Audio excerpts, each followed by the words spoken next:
Ժողովուրդ օրաթերթի տեղեկություններով ՀՀ ներքին գործերի նախարար Արփինե Սարգսյանը երեխայի է սպասում։ Մայրական արձակուրդով պայմանավորված ամիսներ անց Արփինե Սարգսյանը չի հաճախելու աշխատանքի։ Սա նշանակում է, որ Նիկոլ Փաշինյանը պետք է Արփինե Սարգսյանին փոխարինող փնտրի։ Արցախցիները հաջորդ շաբաթ նախատեսում են մեծ հանրահավաք իրականացնել։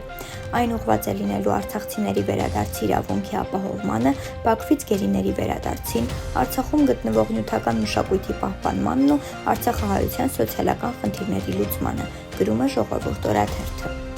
Ժողովուրդ օրաթերթը գրում է. Հայաստանի Հանրապետության առողջապահության նախկին նախարար Արսեն Թորոսյանը վերջերս հարցազրույցներից մեկում խոսել է հայկական ֆուտբոլի մասին ու պնդել, որ արհեստականորեն հավաքված այդ միավորումը պարտավոր չէ հաղթել ու որ ֆուտբոլի ֆեդերացիան պետք է ուշադրություն դարձնի մանկապատանեկան ֆուտբոլի զարգացմանը,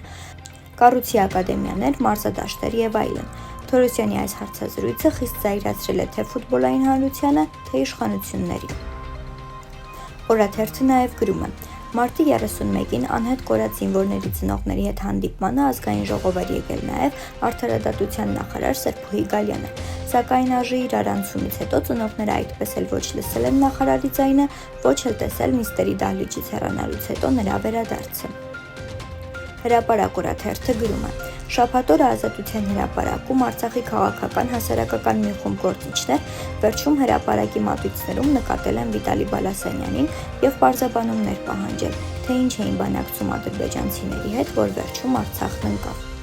Հրապարակ օրաթերթը գրում է. Գլխավոր դատախազ Աննա Վարդապետյանը կրկին ԱԺ կգնա, այս անգամ ներկայացնելու իր ղեկավարած համակարգի 2024 թվականի հաղորդումը, որը ըստ օրենքի ԱԺ-ն քննարկում եւ գիտություն է ընդունում։